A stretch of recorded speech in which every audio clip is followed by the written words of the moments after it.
Mad 2020 starts now. Hey, I'm Jim Cramer, and we are less than 1 month away from the election. Are you excited for it to finally be over? That means no more political ads for at least a year. I'm Joni Ernst, and I approve this message because Washington's full of big spenders. Let's make them squeal. Now, for those of you feeling stressed, it's Lana, and she says, please subscribe right meow. Also, Bernie was robbed? Wow, I think Lana might be a socialist. Regardless, it is time for my final updated predictions for the 2020 election, including both the presidency and the Senate. Now, I've already made 2 detailed videos predicting what would happen months ago, but since then, 4 major events have occurred.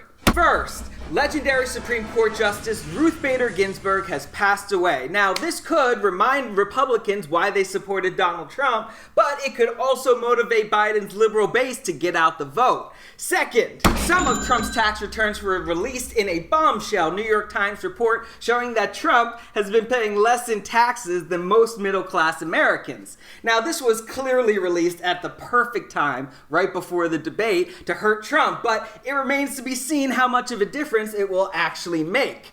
Third is shit show number 1, aka the first debate. Vice President Biden, you are holding much smaller events with nobody will show up. People with What's true? Nobody shows up to his rallies. All right. Did you use the word smart? You're the worst president America has ever had. As I said in my recent debate review video, Biden probably came out slightly better than Trump, but overall, I doubt it will make much of a difference in the end.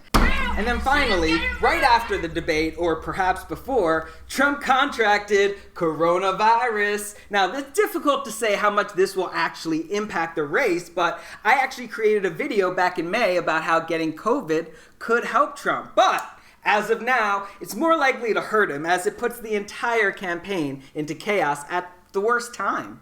And if all that wasn't bad enough, many big conservative donors now see Trump's presidency as a lost cause and are reallocating funds to protect that Republican Senate. So Biden actually has a cash-on-hand advantage now against Trump. But let me be clear, it is definitely still possible for Donald Trump to win. And if he did, it would look something like this.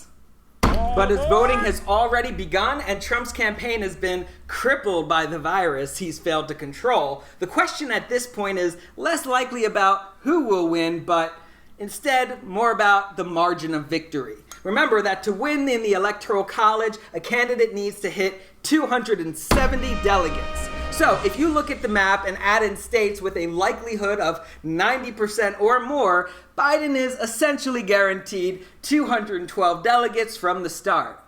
Then if you add in states with a likelihood of 80% or more, thanks to the Rust Belt, Biden has already won with 279 delegates. And while we all know that polling can be wrong sometimes, Biden's lead in the Midwest has been far larger and more stable than Hillary Clinton's in 2016.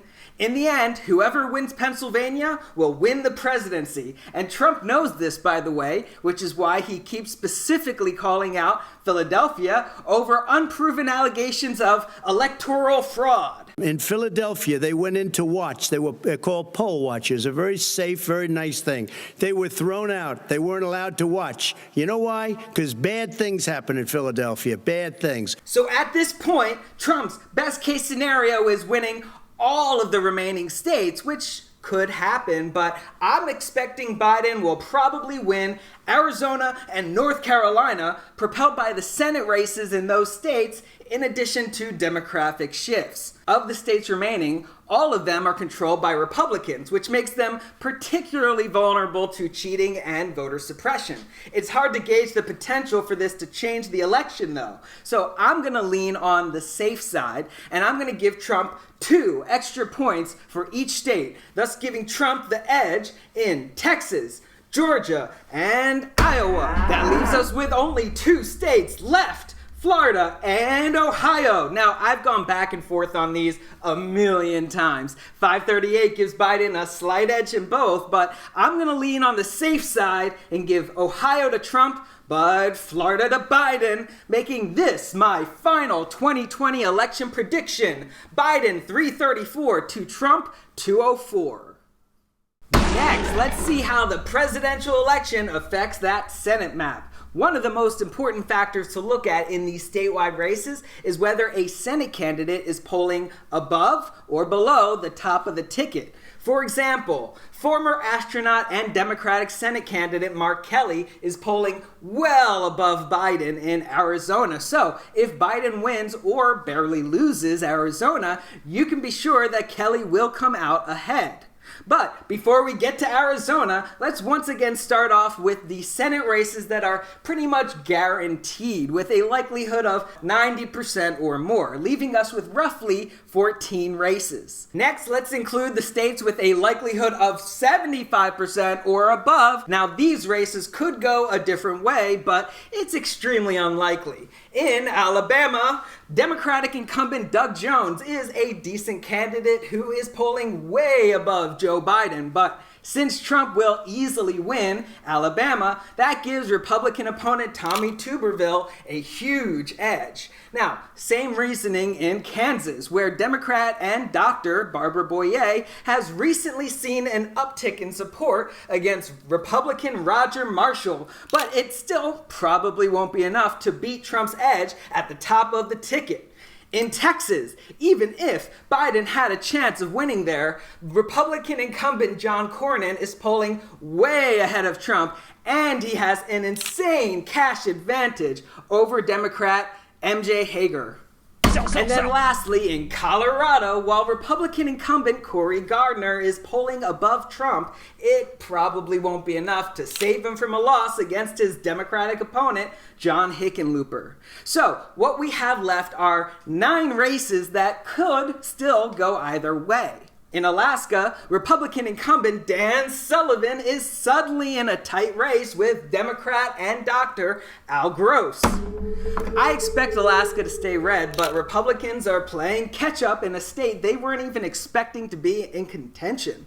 Also, similar situation in South Carolina, where incumbent Republican Lindsey Graham is fighting an increasingly close race against Democratic challenger Jamie Harrison. I expect Trump will help Lindsey barely eke out a win here, but Harrison has been a strong challenger. Lastly, thanks to rampant voter suppression and cheating, I expect Georgia will also stay red in the end for both of those races. Now, on the flip side, Democrats are likely to pick up Maine and Arizona. In Maine, Democratic challenger Sarah Gideon is taking on incumbent Susan Collins, and so far she's been more than up to the task, raising more money and polling ahead. Similarly, in Arizona, Democratic challenger Mark Kelly has run a fantastic campaign, raising more money and polling well ahead of incumbent Martha McSally, despite being in a traditionally red state. Which leaves us with 3 states that are essentially 50-50. North Carolina, Iowa, and Montana.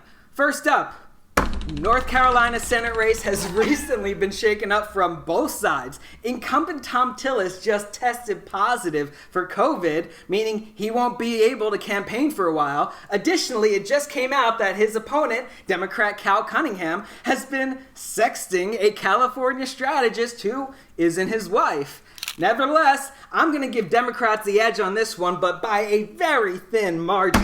In Iowa, incumbent Joni Ernst is fighting an increasingly close race against Democrat Teresa Greenfield, but Ernst has a fundraising advantage as of now. Meanwhile, Montana, incumbent Steve Daines has a slight polling edge against Democrat and current governor Steve Bullock, but they have roughly equal cash on hand. So if Biden overperforms, then Democrats will likely win these seats, but I'm going to lean on the safe side once again and predict that both stay red at the end of the day, leaving us with a 50-50 split, which means that Democrats would barely retake the Senate if Joe Biden wins, of course. Alright, so that is my final 2020 prediction. So, unless something crazy happens between now and Election Day, I'm not planning on doing any further updates. So, I hope you enjoyed, and be sure to hit that subscribe button, and let me know your thoughts in the comments. Also, regardless of what outcome you expect, please remember to vote early and follow all the rules carefully if you're voting by mail. This may be the most important election in American history, so act like it, and remember to donate, volunteer time, more info in the description. But until next time, I am Leo Ashe. Vote and stay angry.